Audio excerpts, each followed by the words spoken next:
What's up, crypto legends? In this episode, we are taking a look at the more internal levels here for Bitcoin. Yesterday, we talked about higher time frame support and resistance zones. In today's episode, we're going more internally to see what could happen in between today and tomorrow. Also, taking a look at the stock market, S&P 500. I'm going to show you what I think is going to happen during the next coming days. And we're also going through some important news and data here for Bitcoin. So make sure to stay tuned.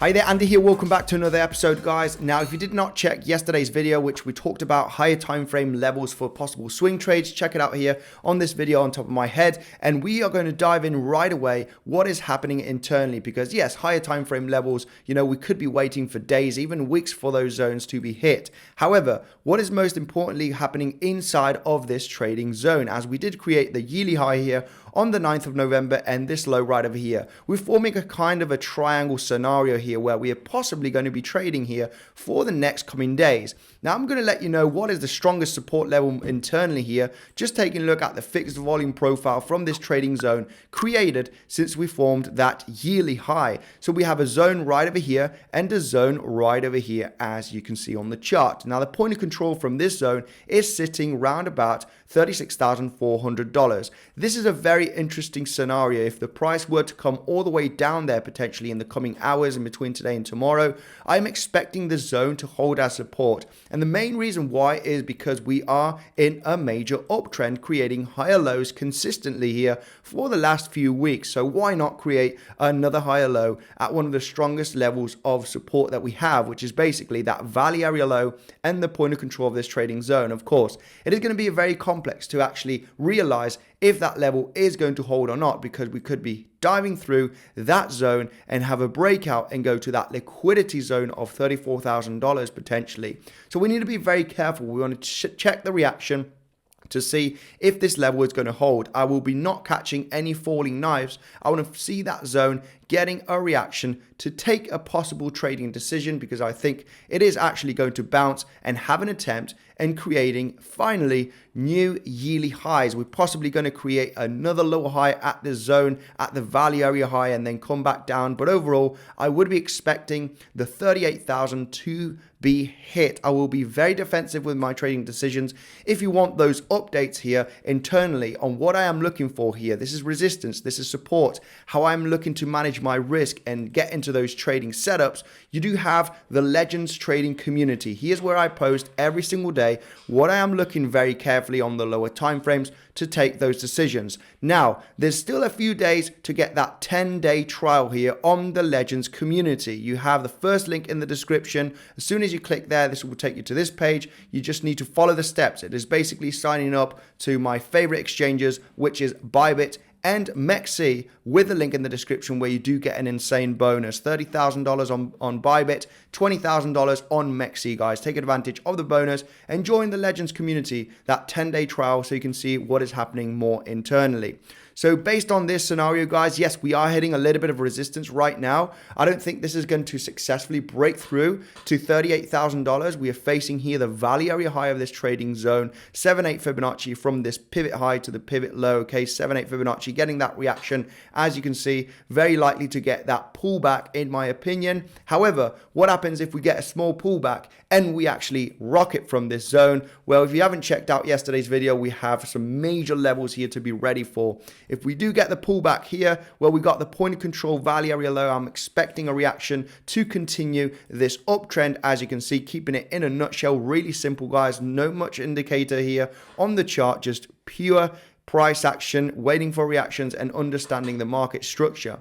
If we were to break through here from this zone as we fall to this level, remember, we need that reaction. We need that kind of double bottom zone here, a consolidation, so we can actually see that the price is going to get that bounce. We don't get any reaction, I would be expecting the price to break through from this zone. And obviously, I would not be looking for a long here on a falling knife. We need to get those wicks. We need to get that reaction back inside of the value area low of the zone to realize that this is actually holding very nicely, and we're likely going to come back up to the value area high and have an attempt to actually break this high over here that we've been creating during the last 2 days.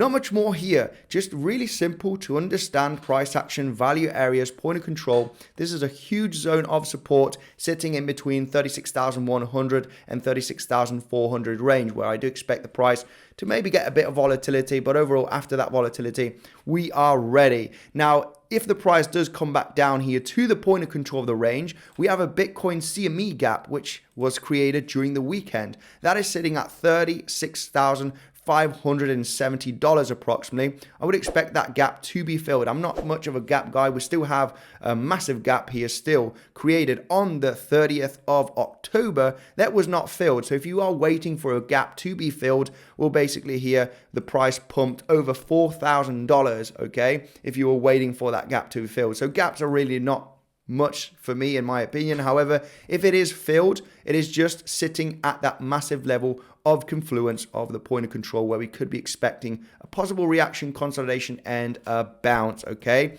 If we do break through this level, guys, remember from yesterday's video, $34,000 range is the level of interest in between the value area low and this low over here. I'm not interested in longing. Of course, if we slice through the level and we get a recovery here back above value area low, I would be very much interested in that long position, right? In a nutshell, simple, easy to explain here, the price action.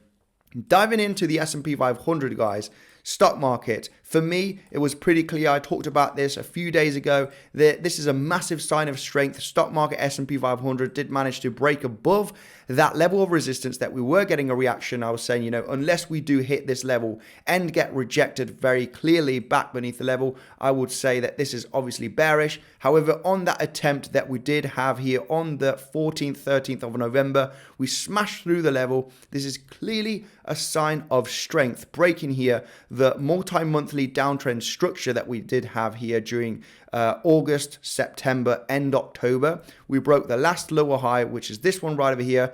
Clearly a sign of strength. We also got above a high volume node here, looking at the volume profile very, very nicely. As you can see, we're just getting a little bit of resistance with this high volume node, as you can see on the chart. So if we were to get that pullback, possibly Bitcoin is going to follow, but I would expect this high volume node at 4,400 point zone to hold very nicely and have continuation to the upside. Overall, I am bullish on the stock market. I think the July highs are going to be hit here at 4,630 points in the next coming days, whether we just create a bull flag and continue to the upside or we get that pullback. I personally think that we are likely going to get that bounce as we've recovered very nicely above the major resistance zones, higher low support, high volume node, and the last lower high from this multi-monthly bearish structure that we've been creating.